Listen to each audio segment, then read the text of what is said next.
Hoy vamos a conocer algunos de los protocristeros. Los llamamos así por ser los primeros cristeros, o sea, los primeros que van a morir por la causa de Cristo y de su Santa Iglesia en México. Por lo menos vamos a hablar de aquellos de quienes podemos tener conocimiento, de que sabemos algo de sus últimos momentos de vida por testimonios y bueno, en mi caso por quienes han investigado y han publicado estos testimonios. Y vamos a presentar en un primer lugar o en un primer momento a un par de jóvenes y en un segundo momento podemos decir a alguien de la tercera edad, para abarcar un gran rango. Repito, no son los únicos, hay otros que incluso niños también, pero me pareció importante el testimonio de estos tres, o seleccioné solamente estos tres dentro del grupo de cristeros. El 6 de septiembre de 1926, Joaquín de Silva se reunió con el presidente general de la Acción Católica Juvenil Mexicana, Octavio Elizalde, junto con otros compañeros también de la asociación. Joaquín se despidió en buenos términos con sus amigos y más tarde fue en busca del padre Joaquín Cardoso, un sacerdote jesuita. Cuando se presentó ante él, llevaba unas botas fuertes, pantalón de pana hasta las rodillas y sobre un suéter azul un saco ligero lleno de bolsas. Joaquín expresó al padre su deseo de confesarse. Al terminar de hacerlo, le reveló que una hora después saldría hacia Michoacán para levantarse en armas en defensa de la iglesia. El sacerdote, sorprendido, trató de disuadirlo, haciéndole ver que dejaba a su madre y a sus hermanas. «Ah, padre», respondió Joaquín, «si ellas son las que más me han alentado en mi proyecto». No.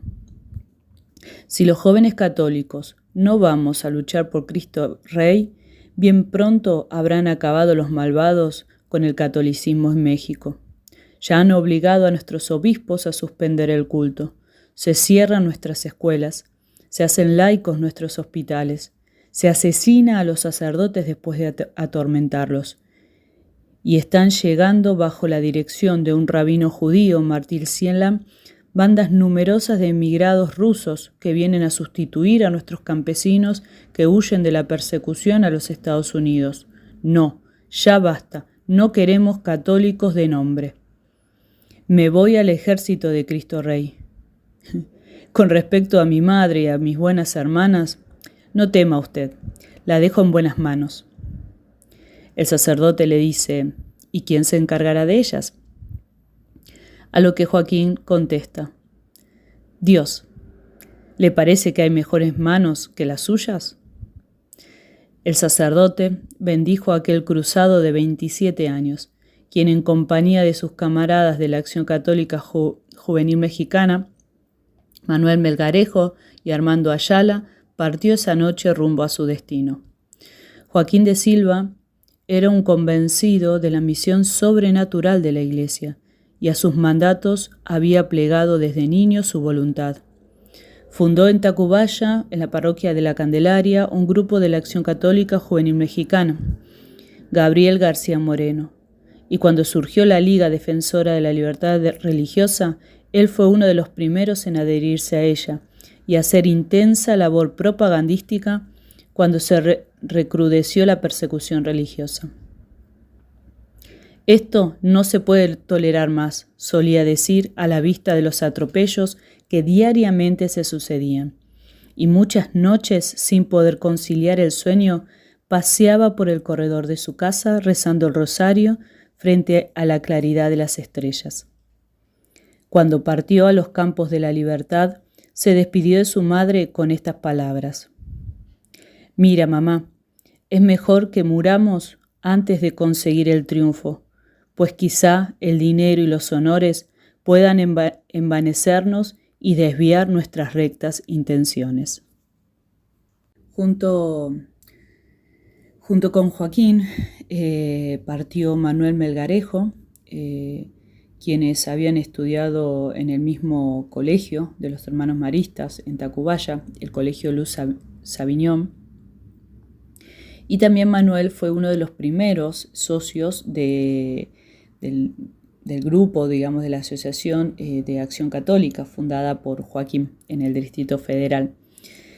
El biógrafo de Joaquín de Silva comenta que este tenía una predilección muy grande por Manuel Melgarejo, porque se destacaba en el cumplimiento fiel de todos los deberes respecto a la piedad, al estudio y a la acción que proponía la Asociación de Acción Católica Juvenil Mexicana. Cuando Silva reveló a su amigo sus intenciones de levantarse en armas, este se entusiasmó con la idea. Consiguió algún dinero para la empresa y pidió a Joaquín que le permitiera acompañarlo. Solicitó permiso a sus padres y ellos se lo concedieron. Conocíamos la noble intención que lo llevaba en compañía de Joaquín de Silva a aquellos lugares, escribió su propio padre. Sabíamos a lo que iba y los riesgos que iba corriendo. De todos sus planes y proyectos teníamos pleno conocimiento, y contaba el pobre, el abnegado muchacho, con nuestro entero y abierto consentimiento, con nuestra franca y decidida aprobación, y también con la fuerza y el consuelo de nuestra humilde y espontánea bendición. Junto con Joaquín no solo partió Manuel Melgarejo, como escuchamos anteriormente, sino que también junto con ellos partió Armando Ayala, que podríamos decir el tercero del grupo. Él tenía 21 años y había estudiado también con los hermanos maristas. A los 16 años ingresó a la Acción Católica en los círculos de estudio Jaime Balnes, pertenecientes a la parroquia de Coyoacán.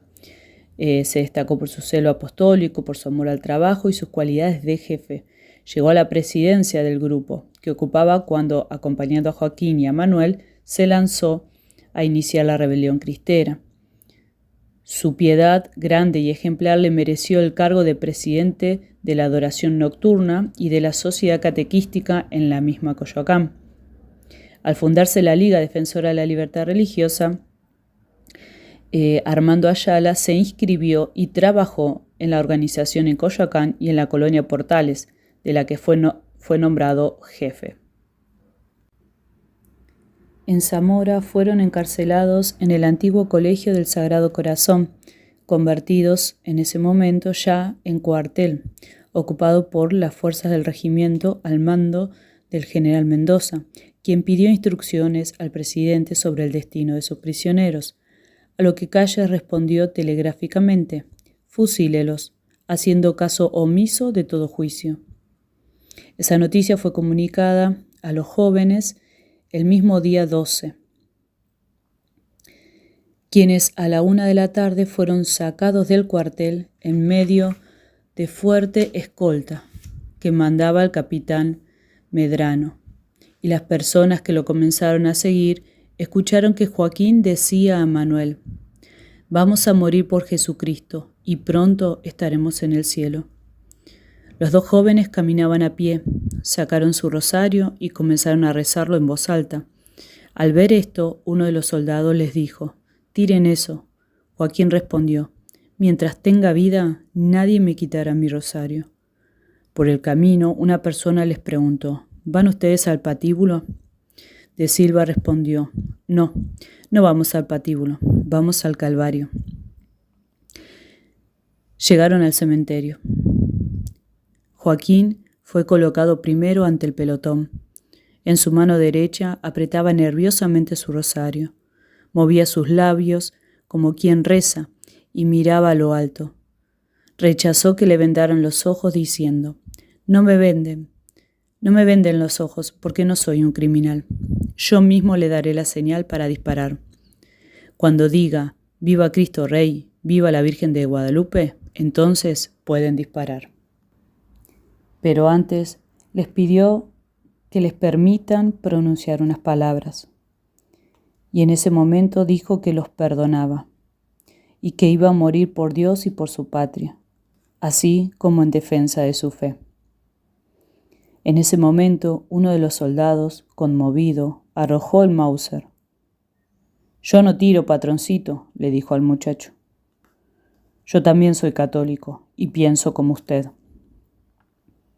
Lo que le valdría ser preso y al día siguiente ser fusilado él también. Después Joaquín dijo a Melgarejo: «Quítate el sombrero, porque vamos a comparecer ante Dios». Y volviéndose a los soldados gritó: «¡Viva Cristo Rey! ¡Viva la Virgen de Guadalupe!». Una descarga ahogó su último grito. Joaquín cayó muerto y recibió después el tiro de gracia. Manuel Melgarejo y Nápoles contempló serenamente el fusilamiento de Joaquín, conmovido, sí, con el corazón estrujado también, pero sereno, sin desmayar. Manuel fue colocado al lado izquierdo de la puerta de entrada del mismo, como a 12 metros del lugar en que su compañero había sido fusilado. Empuñó su rosario en la diestra mano, dirigió su mirada al cielo, irguió su cuerpo, ofreció su pecho a los verdugos y, vitoreando Cristo Rey, recibió la muerte. Otro de los primeros mártires de la Revolución Cristera, de la terrible persecución, fue, como dijimos, un anciano que pertenecía a la ciudad de Puebla, llamado José García Farfán. Era muy querido por su gente y había sido miembro de la Liga. Atendía un negocio en donde vendía periódicos y revistas. En la vidriera colocó distintos folletos que decían: «Viva Cristo Rey, solo Dios no muere ni morirá jamás, Cristo vive, Cristo reina, Cristo impera». Voy a leer el relato narrado o contado por José Beltrán. Era el 28 de julio de 1926, 3 días antes del cierre de los templos. Esa mañana, como de costumbre, García Farfán fue a misa y comulgó. Al volver a su casa, abre su negocio y queda detrás del mostrador. A eso de las 11 de la mañana, un auto se detuvo frente a su negocio. Iban en él 2 generales, además del chofer y un soldado. El chofer bajó del auto y le dijo al anciano: «Por orden de mi general Anaya, que salga usted a verlo». A lo cual Farfán dijo: «¿Dónde está?». «En su automóvil, allí, a la puerta». A lo que el anciano responde: «Pues dígale a su general que hay la misma distancia de su automóvil a mi mostrador, y que si quiere él hablarme, que venga él aquí, donde estoy, a sus órdenes». Los 2 generales, hechos una furia, irrumpieron en el negocio. «Viejo imbécil», le dijo Anaya, «tal por cual quite de su vidriera todos esos letreros subversivos».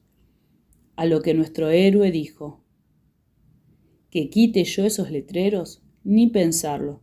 Yo estoy en mi casa, y en mi casa nadie manda sino Dios, y después de él, yo. No hay ningún bribón de los de ustedes que me obligue a quitarlos». Entonces el general defundó su pistola y le disparó un tiro a quemarropas, pero solo le perforó el costado del saco. Luego comenzó a romper los letreros. Farfán, por lo visto, era un hombre de pocas pulgas. Furioso, tomó en sus manos un frasco lleno de chile en vinagre y lo tiró a la cara del general. El compañero de este detuvo el frasco, pero se lastimó la muñeca con el vidrio. Mientras tanto, Anaya seguía destrozando todo lo que había en los estantes. Solo por estar muy alto, o por no haberlo visto, dejó un letrero bien visible. Por cierto, este decía: «Dios no muere». Terminado su acto de arrebato, ordenó a los soldados que detuvieran a García Farfán y lo llevara al cuartel. A la mañana siguiente, Anaya mismo formó el cuadro de soldados que habían de fusilarlo. «A ver ahora cómo mueren los católicos», le dijo. «Así», le respondió, estrechando en su pecho el pequeño crucifijo de su rosario, mientras con voz estridente gritaba «¡Viva Cristo Rey!». Los amigos de García Farfán se dirigieron a su negocio, y allí, en lo alto del estante destrozado, pudieron leer conmovido aquel letrero que Anaya pasó por alto: «Dios no muere». Esto ha quedado como un gran símbolo de la guerra cristera. Bueno, a modo conclusivo, después de haber escuchado la vida, el ejemplo de Cristiano, de estos jóvenes y muy entre comillas ancianos, porque no era tan anciano, creo que es oportuno hacer un momento de reflexión. De esto se trata, ¿no? Rescatar la espiritualidad, el ejemplo, el testimonio de estos mártires cristeros. Recordemos que mártir es el testigo, obviamente de Cristo, por la confesión de fe y por la sangre derramada. Entonces, y en esta Cuaresma justamente creo que es como el momento oportuno para confrontarlo, ¿no? O por lo menos para preguntarnos de ciertas cosas, cómo estamos. Primero algo general quería mencionar respecto a los jóvenes. Creo que nos hemos mentido. Yo por lo menos he escuchado muchísimo esto de los jóvenes son el futuro. Trabajando en colegio, me encontraba en colegio católico, ¿no? Y me encontraba mucho con esto, ¿no? De los jóvenes hay que formar a los jóvenes para el mañana. No, se los forma para el hoy, son el presente, ¿verdad? Y son personas, son humanos, obviamente tienen cierta característica por la edad en la que se encuentran, pero están pensados para lo alto. Entonces me parece que ahí, sobre todo los catequistas, los educadores, hay que preguntarnos si tenemos esa mirada, ¿no? Si entendemos que el joven necesita hoy ideales altos. Hoy necesita sentirse amado, útil. Obviamente tendrá sus torpezas propias de la edad, por la cual todos creo que todos hemos pasado, pero digo, ¿qué cosas estoy sembrando en ellos? Pero o mejor dicho, ¿qué herramientas le estoy dando hoy a ellos? Me parece que ahí hay muchas preguntas, cada uno sabrá, pero me parece que eso es importante, ¿no? A veces no le damos tarea en las parroquias, que también me ha pasado muchísimo, porque bueno, viste, no son responsables, no esto, no lo otro, y también vamos como poniendo etiquetas sobre ellos, pero etiquetas desagradables, ¿no? Claro que tiene que haber un adulto a ayudar, a enseñarle, claro que algo que uno piensa que vas a hacer en media hora, capaz la terminas haciendo 3, porque tenés que explicarle, porque capaz no lo hace bien, pero bueno, eso es lo que tenemos que hacer. Porque si nosotros no nos ocupamos de nuestros niños, adolescentes y jóvenes, se ocupa el mundo. ¿Y qué le da al mundo? Y música pornográfica, bueno, en realidad pornografía en todos lados, digo, ¿no? Bueno, en fin. Entonces me parece que celulares le da vacío, mucho vacío, mucha soledad, con los celulares, los videojuegos, ¿no? Los llevan no solo a la depresión, a ansiedad, sino al sinsentido de la vida, ¿no?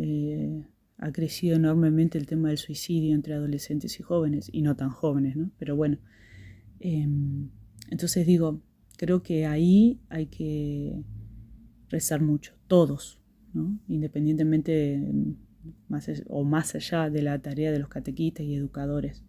Creo que ahí es un compromiso de todos. Así que bueno, eso. Y después, como más capaz personalmente, ¿no? Frente al testimonio de los jóvenes, me encontraba con algunas preguntitas que me surgieron a mí, pero bueno, pueden obviamente digamos, se te pueden ocurrir otras, ¿no? Simplemente estas son orientativas, como quien diría, ¿no? Primero, que hemos visto cómo los padres, tanto de Joaquín como de Manuel, apoyaron la decisión de su hijo. ¿Por qué lo apoyaron? Porque eran proyectos que nacían en Dios, ¿no? Nacían en la defensa de Dios, de su iglesia, de algo bueno, de algo bello, de algo moralmente alto. Entonces, bueno, a mí me surgía esto, ¿no? Si impulsamos los proyectos de Dios en, bueno, los que son padres en los hijos, ¿por qué no? También entre esposo y esposa, cuando veo que el otro tiene un proyecto de Dios y me lo comparte, lo apoyo, lo acompaño, rezo, ¿no? Lo impulso a más. También incluso esto se puede dar, bueno, entre hermanos, ¿no? Con amigos. Y también miré al contrario, digo, ¿no? Si mi hijo, mi esposa, no sé, mi hermano, mi hermana, un amigo, una amiga, tiene un proyecto que no es de Dios, ¿lo estoy impulsando o no? Porque ahí ya sabemos que si no es de Dios, yo no tengo que animar eso. Si es algo que es feo, si es algo moralmente bajo, le tengo que decir que no. Veré cómo, y bueno, hay cuestiones, primeramente rezar, ¿verdad? Pero a esas cosas no. Dice y llanamente es no. En la música, que sobre todo, yo insisto mucho en eso porque me parece tan desagradable la música de hoy. Bueno, otra de las cosas que me sorprendió de estos jóvenes es que confiaron en el cuidado y en la providencia de Dios. Eso es otro de los puntos que me llamó muchísimo la atención, sobre todo en Joaquín, que como hombre de la casa dejaba a su mamá y a sus hermanas sin un hombre en la casa, ¿no? quien proveyera. Y la respuesta que le da el sacerdote que lo confiesa, la verdad que fue muy fuerte, Y me surgía esa pregunta, ¿no? ¿Qué tanto confío en el cuidado y en la providencia de Dios en mi vida? ¿No? En mi vida, en mis seres queridos, en los proyectos, ¿no? Confío en la providencia de Dios. Eso fue muy fuerte, muy fuerte. Otra de las preguntas que se me vino, la tercera podríamos decir, es la confesión. Joaquín recurre a la confesión antes de salir a la lucha. Entonces esto, ¿qué tanto recurro a la confesión, a este sacramento importantísimo? No solo respecto para poder comulgar, sino siendo consciente de que yo no sé ni el día ni la hora de mi muerte. Entonces es súper importante la confesión. Y qué tanto recurro, pero también qué tanto la valoro, qué tanto verdaderamente descubro la misericordia y hago experiencia de esto, ¿verdad? De rezar por mi confesor, de rezar por mí, de ir preparada, de prepararme. O sea, si yo me dispongo, no sé, el viernes a confesarme, bueno, antes hacer el examen, ¿verdad?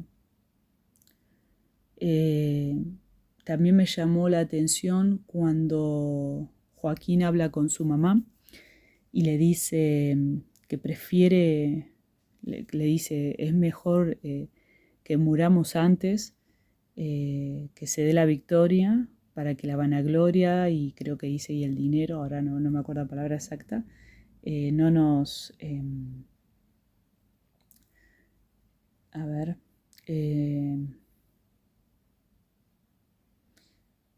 para que, pues, mamá, es mejor que muramos antes de conseguir el triunfo, pues quizá el dinero y los honores puedan envanecernos y desviar nuestras rectas intenciones. fuertísimo, y es otra de las cosas que me movió mucho, digamos. Justamente me preguntaba eso, ¿no? Si busco eso, ¿no? Como el poder, la vanagloria u otros placeres, ¿verdad? Antes que a Dios. Y también me preguntaba eso, ¿qué estoy dispuesta a hacer por Dios? Porque en este caso ellos están dispuestos a morir antes de que la vanagloria y el poder se adueñe de ellos, digamos, ¿no? Que eso es propio de las personas más cercanas a Dios, ¿eh? Hasta incluso se me viene alguien que no fue mártir, digo, pero Santa Rita de Casia, ¿no? Le reza a Dios que se lleve a sus hijos antes de que sus hijos lleguen a pecar matando a alguien, ¿verdad?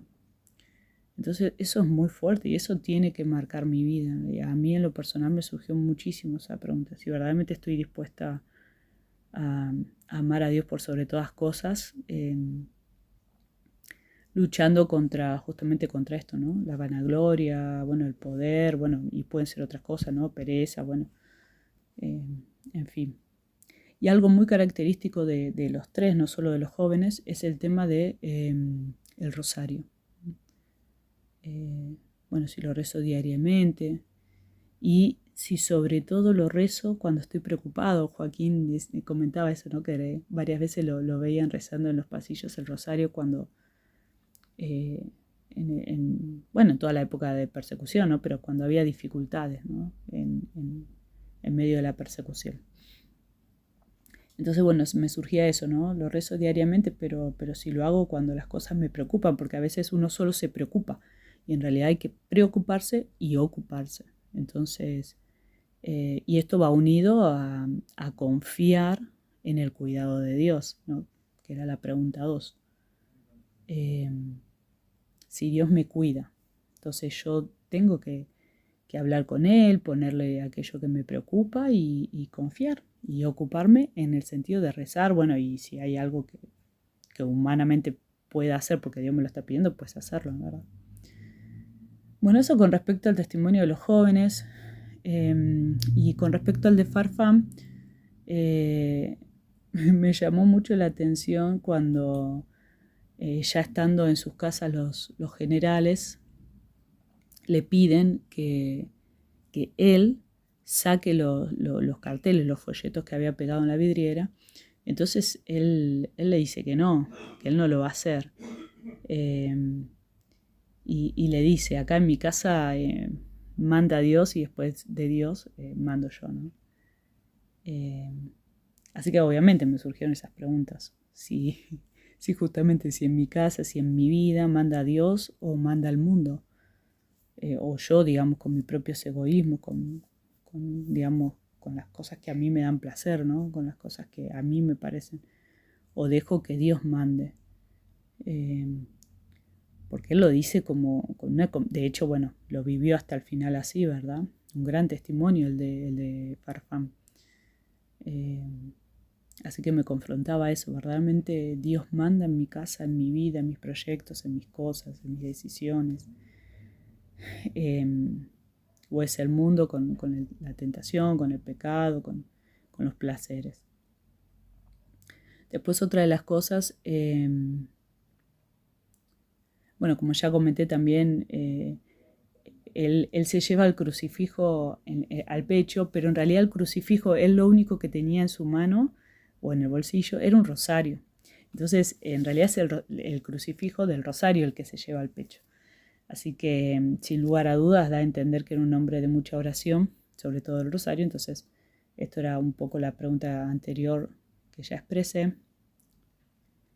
Se comenta de José Farfán que era un testimonio muy grande de valentía, de alegría constante, ¿no? Incluso en medio de sus luchas. Hay algo que yo no mencioné, y es que cuando él en un momento se enoja con el general y le tira el frasco de chile con vinagre, pues estaba enojado porque estaban sacando los carteles, estaban rompiendo cosas. Él comenta uno de los biógrafos que tuvo un arrebato, ¿no? de ira por lo que veía que estaban haciendo, que estaban rompiendo todo, y además sacando los carteles que daban, que eran referentes a Dios, ¿verdad? Entonces, él en un momento como que se calma, o sea, reza, se calma y pide perdón, y hasta incluso va a buscar cosas para curar la herida del brazo que le había quedado al general. Y bueno, no lo deja, ¿no? Pero le pide perdón. Y no solo le pide perdón, sino que lo va a curar, ¿no? O sea, intenta curar el daño que había hecho. Me pareció un gran testimonio de valentía, no solo en cuanto a coraje de estar firme en la fe, sino también de amor, de caridad, ¿no? Pensaba en ese momento en el general, ¿no? Porque le tiró con un frasco y después le pide perdón y se acerca para curarlo, ¿no? Creo que es un gran testimonio de perdón, así como Cristo en la cruz, ¿verdad? Al igual que los jóvenes, ¿no? Que también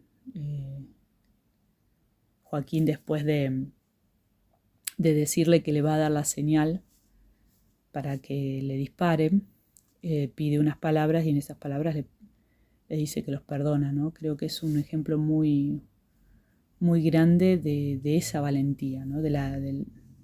Y de fuerza también.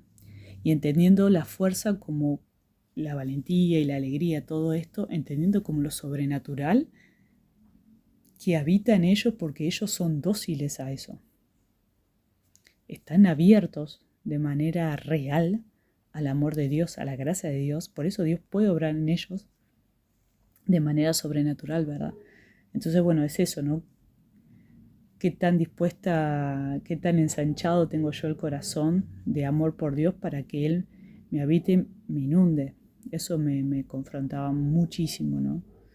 En este tiempo de Cuaresma creo que la invitación es esa.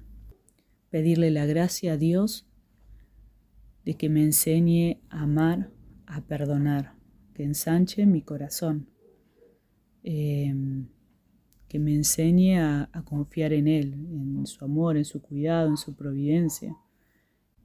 Pedirle la gracia de que su amor me baste y que por el contrario no ande llorando la cebolla de Egipto, que no vuelva a Egipto, ¿verdad? O sea, digo, a la esclavitud, que no vuelva al pecado, que me confíe solo en Él, en su amor, que yo pueda también ser testigo de su amor, que pueda también dar testimonio de su amor misericordioso a todos los que me rodean, en el trabajo, en el estudio, en mi familia, en mi comunidad, que mi vida sea una entrega, como la de estos proto mártires cristeros.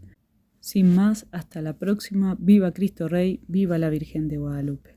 Y recuerden que no hay mayor amor que dar la vida. Y bueno, nos vemos en el próximo. Que esta batalla no es fácil y muchos se acobardarán. Y bajo los dardos de nuestro enemigo sin duda perecerán. Yo tendré mi espada en alto, como la usa mi Señor. A Él nada lo ha derrotado, su fuerza es la de Dios. ¡Viva Cristo Rey!